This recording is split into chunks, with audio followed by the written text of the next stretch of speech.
Good evening guys, welcome back to my channel. আবার একটা চিনি ব্লগ নিয়ে আমি তোমাদের সামনে চলে এসেছি। আজ হচ্ছে 26শে ডিসেম্বর, আজ হচ্ছে মঙ্গলবার। আর আজ এখন আমি সন্ধ্যে 6টা বাজে ব্লগ শুরু করলাম। আজ তোমাদের কাছে এক অদ্ভুত, এক রহস্যময় ঘটনা নিয়ে এসেছি, যা শুনলে আমার মতো তোমাদের মধ্যেও শিহরণ জেগে যাবে। মনের মধ্যে অকাট্য বিশ্বাস জন্ম নেবে। শক্তি এই ব্রহ্মাণ্ডে বিদ্যমান, কত জাগ্রত রূপে বিদ্যমান, সেটা আজকের যে কথা তোমাদের সাথে বলবো সেটাই তোমাদেরকে বুঝিয়ে দেবে। আজ যে কথা তোমাদেরকে বলতে চলেছি সেটা আর কেউ নাই, সেটা হচ্ছে মা হিংলাজের কথা বলতে চলেছি। মর্তৃত্ব হিংলাজ অবধূতের লেখা এই বই তো নিশ্চয়ই পড়েওছ, মুভি হিসাবে আমরা দেখেওছি। আমি যখন প্রথম দেখি তখন এতটাই ছোট ছিলাম, আমি মানেটাই বুঝতে পারিনি। আমার কাছে ভীষণ রহস্যময় লেগেছিল, কেন হচ্ছে কি হচ্ছে কিছুই বুঝতে পারিনি। পরে যখন অনেকটা বড়তে এসে দেখলাম, কথার অর্থ বুঝতে পারলাম, তখন আমার সেই যে নেশা চেপেছে, মানে অবচেতনে এসে সুপ্ত হয়ে ঘুমিয়ে আছে যে আমাকে ওইখানটা যেতে হবে, আমাকে মাকে দর্শন করতে হবে। কিন্তু এত দুর্গম পথ, এত দুর্গম রাস্তা কোনোদিনও যেতে পারবো কিনা জানি না। আমি একটা জিনিস মনে প্রাণে বিশ্বাস করি, যে কোনো পীঠে গিয়ে ঈশ্বরকে ডাকলেই যে ঈশ্বর সবসময় দর্শন দেন তা তো নয়। যেখানে বসে ডাকছি সেখানেও ডাকলে ঈশ্বর হয়তো দর্শন দিয়ে দেন। এই হিংলাজে মায়ের ব্রহ্মরন্ধ্রপুর, এইটা হচ্ছে মহাপীঠ, এবং এখানে মা ভীষণ রকমভাবে জাগ্রত। জায়গাটা খুবই দুর্গম, পথ খুব দুর্গম, আগে তো ভীষণ দুর্গম ছিল। মর্তৃত্ব হিংলাজ মুভি দেখলেই বুঝতে পারবে। অ্যাপ্রক্স 16 থেকে 32 দিন, মানে মাসখানেক লাগতো মার কাছে পৌঁছাতে। পায়ে হেঁটেই সবাই যেত, সকলে পৌঁছাতেও পারতো না। পথিমধ্যে কতজন জীবনহানি কতজনের হয়ে যেত। এখন তো অনেক দূর অব্দি গাড়ি যাচ্ছে, সবটুকু আছে, কিন্তু যেহেতু প্রতিবেশী রাষ্ট্র, আমাদের পাসপোর্ট ভিসার দরকার, অনুমতির দরকার, ওই জায়গায় পৌঁছানো যাবে কিনা দরকার, এতটুকু নিয়ে আমাদেরকে ওখানে পৌঁছাতে হবে। পাকিস্তানের করাচি থেকে 90 মাইল দূরে উত্তরে বালুচিস্তানে দেবী মা, সেখানকার মুসলমান মানুষজন তাকে বলেন নানি বিবি, বা সেখানকার স্থানীয় মানুষের কাছে ওই হিংলাজ নানি কি হজ নামে পরিচিত। কাছেই আছে অঘোর নদী, সমতল থেকে প্রায় 4000 ফুট উপরে পাহাড়ের গুহায় দেবীর অবস্থান। পীঠ নির্ণয়ের ক্ষেত্রে এটি প্রথম পীঠ। যেহেতু এখানে দেবীর ব্রহ্মরন্ধ্র পড়েছে, বিভিন্ন তন্ত্র গ্রন্থে বলা আছে, সেই কারণে এই স্থানের মাহাত্ম্য সকল পীঠের থেকে হয়তো বা খানিকটা আলাদা। একসময় এই হিংলাজ তীর্থে যাবার জন্য তীর্থযাত্রীদের অবর্ণনীয় কষ্ট সহ্য করতে হতো। একসময় এই হিংলাজ তীর্থে যাবার জন্য ছড়িদার ছিল।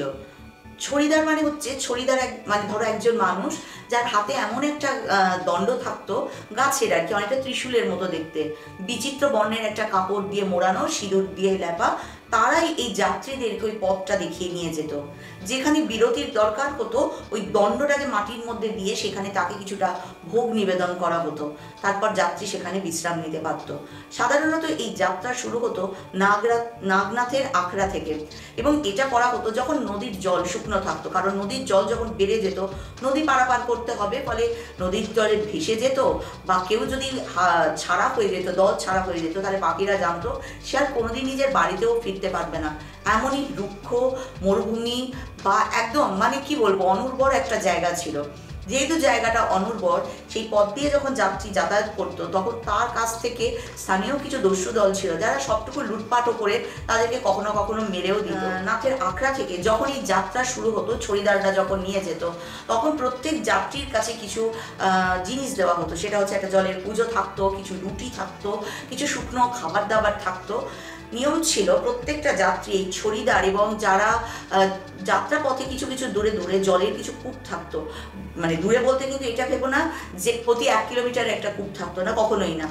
অসংখ্য মানে কি বলবো, অনেক অনেক দূরে একটা কূপ, যেখানে তার থেকে অনেক দূরে একটা কূপ, কিন্তু কূপের একজন রক্ষক থাকতো।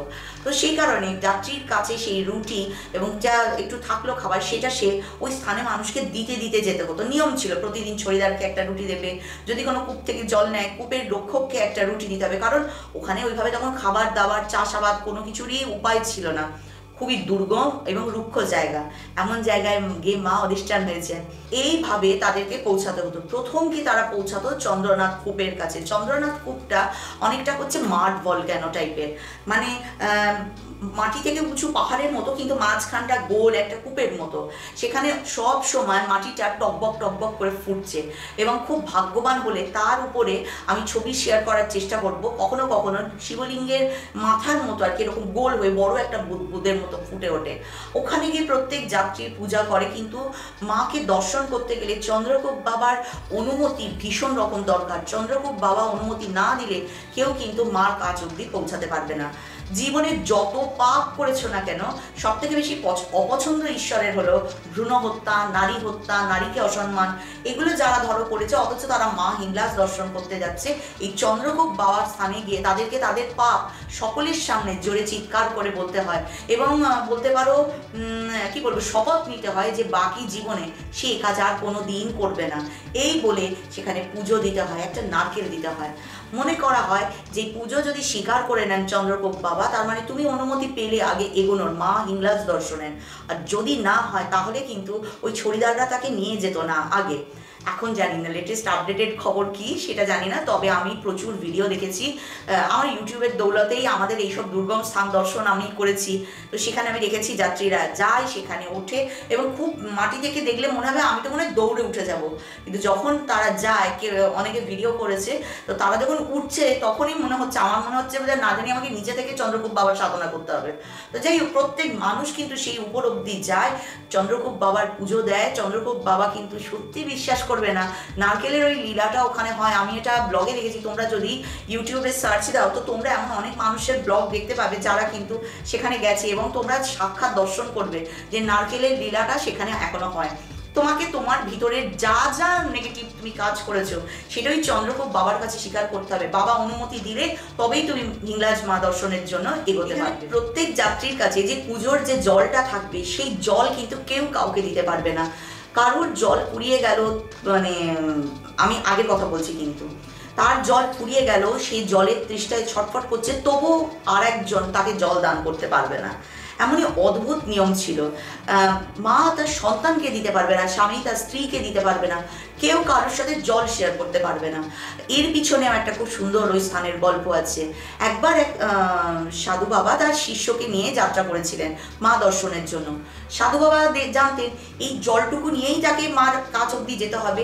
পুরো একদম কূপ তো খুব কম আছে, দ্বিতীয় মরুভূমির একদম রুক্ষ জায়গা, তো জল কোথায় পাবেন, তাই তিনি নিজের জলটা খরচা না করে বারবার শিষ্যের কাছে জল চাইছিলেন। যখনই তার তেষ্টা পাচ্ছিল তিনি শিষ্যকে বলছিলেন, শিষ্য কোনোভাবে না বলতে পারছিল না, কারণ গুরুদেব চাইছেন, তাকে কি করে তিনি না বলেন। ফলে এই জল চাইতে চাইতে যখন শিষ্যের জল মানে শেষ হয়ে যায়, তখন যখন শিষ্যের ভীষণ জল তেষ্টা পায়, তিনি গুরুকে বলেন আমাকে একটু জল দেবেন। তখন কিন্তু তাকে জল দিতে অস্বীকার করেন তার গুরু। ফলে এই জলের তেষ্টার মধ্যে ছটফট করতে করতে শিষ্য সেখানে মারা গিয়ে চলেন তার জলের পাত্রটাকে নিয়ে। কিন্তু এমনই জাগ্রত জায়গা, মানে তো আমি পড়েছি, আমার গায়ের লোম খারাপ হয়ে গেছে, যে যখন গুরু এগিয়ে যাচ্ছিলেন কিছুটা যাওয়া মাত্র তার ওই জলের পাত্র আচমকা ফেটে যায়, সেই জল নিচে পড়ে যায় এবং পুরো জলটা মরুভূমি শুষে নেয়।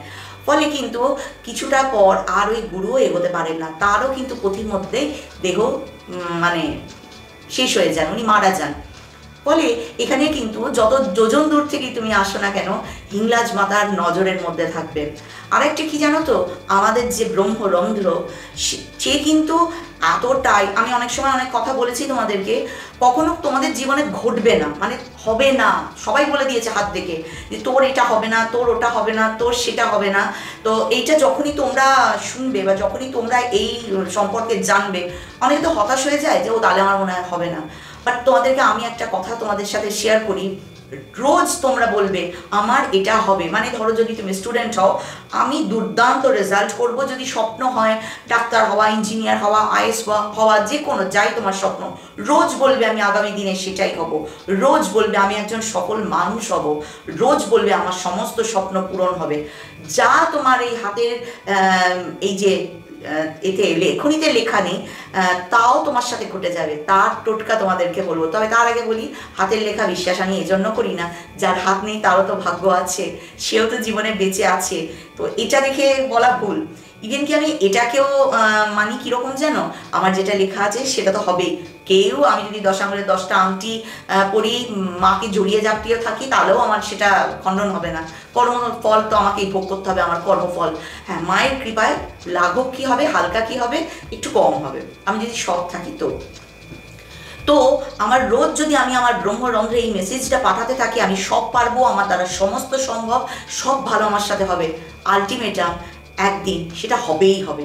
সেটা তোমার হাতে হয়তো লেখা নেই, তবু মিরাকেল তোমার সাথে হবেই হবে। 4 আঙুলে লেখা নেই, তবু তোমার সঙ্গে সেটা হবেই হবে। কেন জানো? কারণ এই ব্রহ্মরন্ধ্র হচ্ছে চৈতন্য। সে না আমাদের মতো মানে কি বলবো, আমাদের মতো এতই ধানাই পানাই ব্যাপারটা জানে না। পিওর একটা জিনিস, একদম পুরোপুরি একটা দৈবিক জিনিস।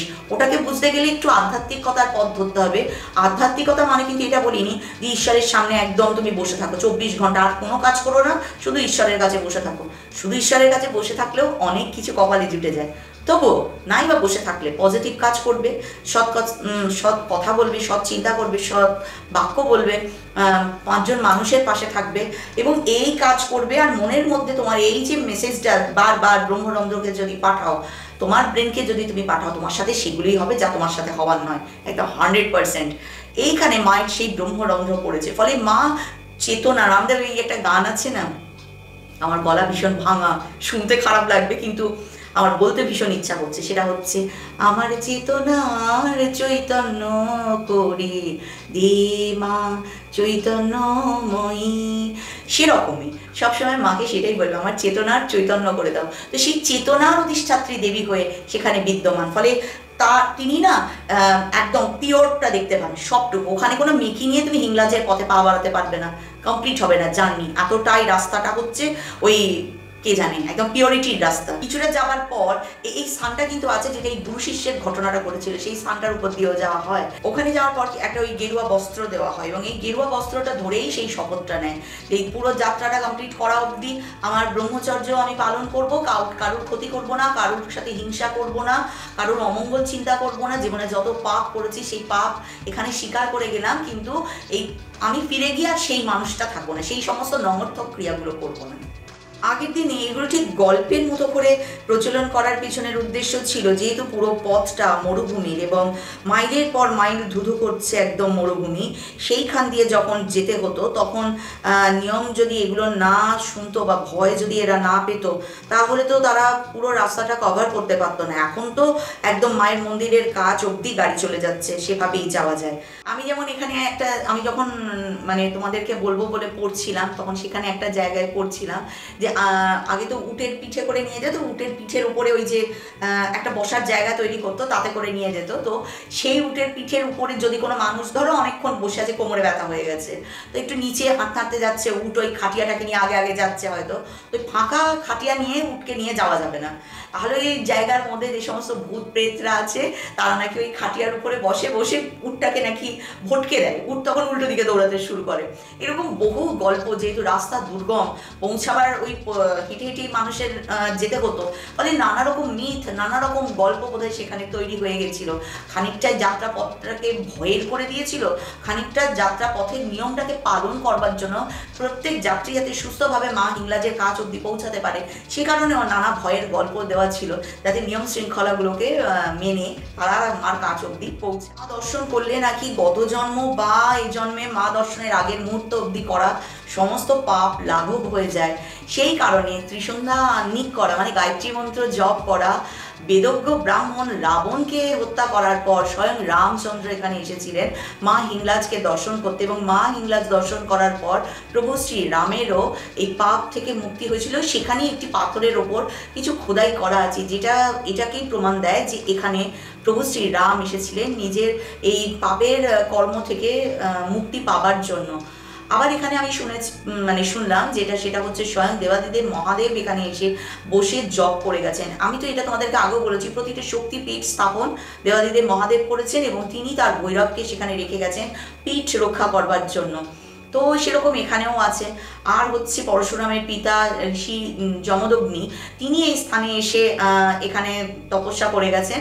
তো অনেক রকম গল্প এখানে আছে এই পীঠের, যেটা ঊর্জাটাকে বর্ণনা করে, পীঠের মাহাত্ম্য, পীঠ মাহাত্ম্যটাকে বর্ণনা করে। সুতরাং যত শুনবে বা যত জানবে মনে হবে যে আমারও তাহলে মনে হয় একবার গিয়ে এখানে মাকে দর্শন করে আসা উচিতই। করাচি থেকে বাসে করে বেলুচিস্তান শহরের বিস্তারে যেতে হয়।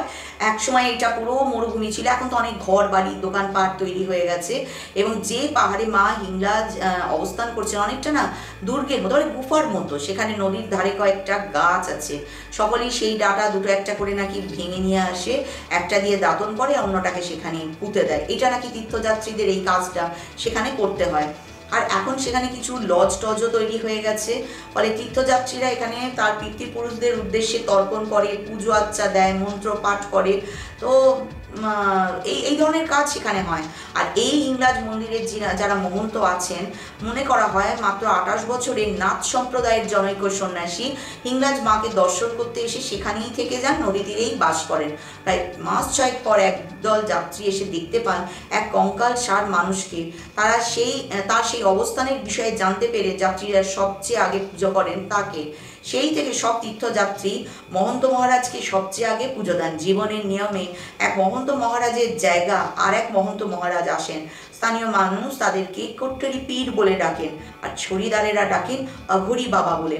মায়ের একটা কালী মূর্তি আছে, যে কোনটা হিংলাজ মায়ের গুফা, সেইখানে তার ঠিক সামনে একটা জলাধার মতো আছে।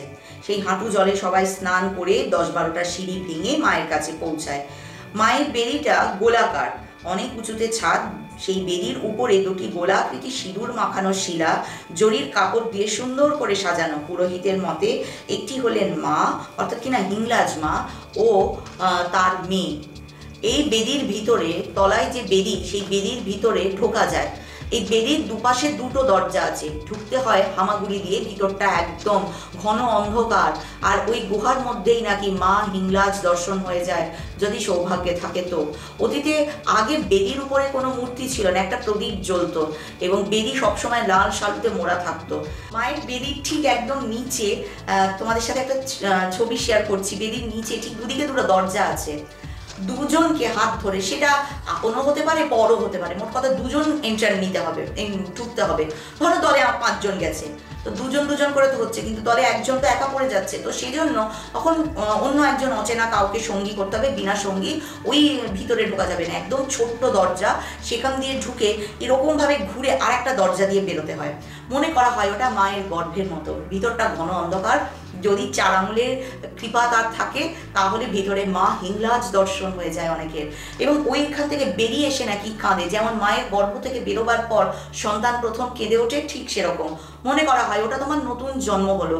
মা তোমাকে তোমার সমস্ত পাপ কর্ম থেকে মাফ করে দিলেন, এবং সমস্ত পাপ থেকে মাফ হওয়ার পরে এটা তোমার নবজন্ম হলো। তো তুমি যদি ঠিকঠাক তোমার জন্মটাকে নিয়ে এগিয়ে যেতে পারো, তাহলে মায়ের কৃপাও থাকবে, তোমারও কল্যাণ হবে, মঙ্গল হবে। তো ওই জায়গাটার ওটা মাহাত্ম্য। যার আগে মা সেখানে জ্যোতির রূপে বিদ্যমান ছিল, খুব কম মানুষ ছিল তারা জ্যোতির দর্শন পেত। আমি যার লেখা পড়েছিলাম, যেহেতু আমি অনেক ছোট, আমার এই বই পড়া, এই সমস্ত জিনিস জানা, এগুলো আমার খুব নেশা। তো কিন্তু আমার দুর্ভাগ্যবশত আমি ক্ষমাপ্রার্থী যে আমার নামটা মনে পড়ছে না কার লেখা ছিল বইটা। উনি নিজে গেছিলেন, এবং উনি গল্প করছেন যে উনি ওই রাতে না, তখন তো এত থাকার জায়গা ছিল না, পুরো দুর্গম জায়গা, উনি ওইখানে ছিলেন। আমি মনে করতে পারছি না আমি কালিকা অবধূতেরটাই বলছি না অন্য কেউ গেছিলেন তারটা পড়েছিলাম, মনে করতে পারছি না, ত্রুটি মাফ করে দেবেন আমার। তো ওইখানে তিনি বলছেন আমি ফিরিনি, ওখানে সাধু সন্তরা ওই ধুনি জেলে সবাই বসে থাকে, তো উনিও ওইখানেই বসে আছেন। তো যারা সাধু ছিলেন তারা ওনাকে বলেছিলেন যে চোখ খুলবে না, চুপচাপ ধ্যানে থাকবে, যত রকম অদ্ভুত ধরনের স্বপ্ন হোক, মানে আওয়াজ হোক না কেন, তুমি চোখ খুলবে না। তো উনি ওইখানে বসেছিলেন, এবং বসে উনি বলছেন আমি যেন মনে হচ্ছে অজস্র নাগ নাগিনীর যে গর্জন হয়, সেই গর্জন উনি শুনেছেন, কিন্তু উনি চোখ খোলেননি। যেহেতু সাধু বাবারা ওনাকে বারণ করে দিয়েছিল, উনি চোখ খুলে দেখেননি। উনি বলছিলেন আমি ওই স্থানে অনুভব করছিলাম এমন কিছু একটা দৈব শক্তি বা অলৌকিক শক্তি, তার এমন আওয়াজ, তার এমন ঊর্জা, সেটাকে আমি অনুভব করছিলাম, কিন্তু আমি পাথরের মতো জড়বৎ হয়ে বসেছিলাম, আমি ওটাকে চোখ খুলে দেখার চেষ্টা করিনি। এবং ওনার বক্তব্য ছিল উনি যখন গেছিলেন তখন বেদিতে কিন্তু এই শিলারূপে মা ছিলেন না, তো উনি ওই জ্যোতিরূপ দর্শন করেছিলেন। তো বলে না এই ধরনের মানুষরা পুণ্যাত্মা, তো আমি সেই একজন পুণ্যাত্মার গল্প পড়েছি। খুব যদি ভুল না হয় আমার তো মনে হচ্ছে আমি অবধূতের লেখাটাই পড়েছিলাম, কারণ উনি তো আগে সাধারণ একজন মানুষই ছিলেন, কিন্তু এটার পর উনি সন্ন্যাস নিয়ে নিয়েছিলেন। তো ওনার খুব আশ্রম আছে, একটা বিরাট বড় আশ্রম আছে। তো আমি মনে হয় ওনারটাই পড়েছি, আমি ঠিক মনে করতে পারছি না। তো যাই হোক, এই জায়গার মাহাত্ম্য ঠিক এরকমই। এই জায়গা একবার দর্শন করে তার আশীর্বাদ নিয়ে আসলে আমাদের চেতনার চৈতন্য হয়ে যায়। তো যখন চেতনার চৈতন্য হয়ে যাবে তখন কিন্তু আমি হয়তো আর আমি থাকবো না, আমার এই আমি হয়তো পাল্টে। অতিরিক্ত হিংলাজ হচ্ছে একটা মরুময় জায়গা, রুক্ষতা, অনুর্বর, সেখানে সব কিছুর মানে সবুজ বলো বা সব কিছুর অভাব আছে, কিন্তু সেইখানে মা হিংলাজ দর্শন করলে না, সেই অনুর্বর মরুময় জায়গার মধ্যে এক মুঠো বাড়ি ধারার মতো যেন কিছু পাওয়া হয়ে যায়। আমাদের জীবনটাও নানা রকমভাবে দেখবে এই ধরনের নানা জ্বালায় মানে ত্রিতাপের জ্বালায় আমরা জেরবার থাকি, তখন সেই সর্বেশ্বরের দর্শন হচ্ছে আমাদের কাছে সেই আনন্দের বাড়িধারা, যা আমাদের পূর্ণতা দেয়, আমাদেরকে জীবনে এগিয়ে চলতে সাহায্য করে, আমাদেরকে বুঝতে সাহায্য করে যে সর্বদা কেউ একজন আছেন যিনি সব সময় আমার দিকে নজর রাখছেন। না কেউ আমার ক্ষতি করতে পারবে, না কেউ মারতে পারবে, না কেউ ফেলতে পারবে, না আমার কেউ কিছু করতে পারবে। চলার পথে তার হাত ধরে যাচ্ছি, হয়তো অদৃশ্য হয়ে আমাকে তিনি নজরে রেখেছেন, কিন্তু আমি জানি তিনি। এটাই ছিল আমার ব্লগ। তো কেমন লাগলো কমেন্ট বক্সে কমেন্ট করতে কেউ ভুলবে না, কিন্তু সকলের কাছে হাত জোর করে প্রার্থনা, যারা তোমরা দেখছো প্লিজ একটা লাইক দিও। তোমাদের লাইক আমাকে ডলার দেয় না, কিন্তু তোমাদের লাইক আমাকে ইন্সপায়ার করে দু কদম আরেকটু এগিয়ে চলার জন্য, আরেকটু কিছু নতুন তোমাদের সামনে তুলে ধরার জন্য। হয়তো চেষ্টা করছি, প্রচেষ্টা করছি, পূর্ণ মাত্রায় আমিও তোমাদের মতো বিশ্বাসী। ভালো না লাগলে কেন তোমাকে লাইক দেবো, তোমার কথা যদি ভালো না লাগে, একদম 100% সহমত। কিন্তু ওই যে বললাম, কখনো কখনো কোনো মানুষকে একটু সাহায্য করতে হয়, তার কাঁধে হাত রেখে বলতে হয় আমি তো আছি, ভয় কি, তুমি এগিয়ে চলো। ঠিক সেরকম ভিএম3 ক্রিয়েশনের পরিবারের যারা সদস্য, তাদের কাছে তো আমি চিরঋণী থেকে যাই, তারা প্রতিনিয়ত আমাকে সাপোর্ট করে। আর যারা নিঃশব্দে দূর থেকে দেখছে, তাদের কাছে বিনম্র অনুরোধ, প্লিজ যদি ভালো লাগে লাইক শেয়ার সাবস্ক্রাইব করতে ভুলবে না কিন্তু কেউ। আর ভালো লাগবে তো আমার ঘরে বন্ধু হয়ে থেকে যেও। তোমরা যেমন তোমাদের যদি কিছু জানার ইচ্ছা থাকে, কোনো ঈশ্বরের কথা, কোনো কিছু জানার যদি ইচ্ছা থাকে, কমেন্ট বক্সটা তোমাদের জন্যই খোলা আছে।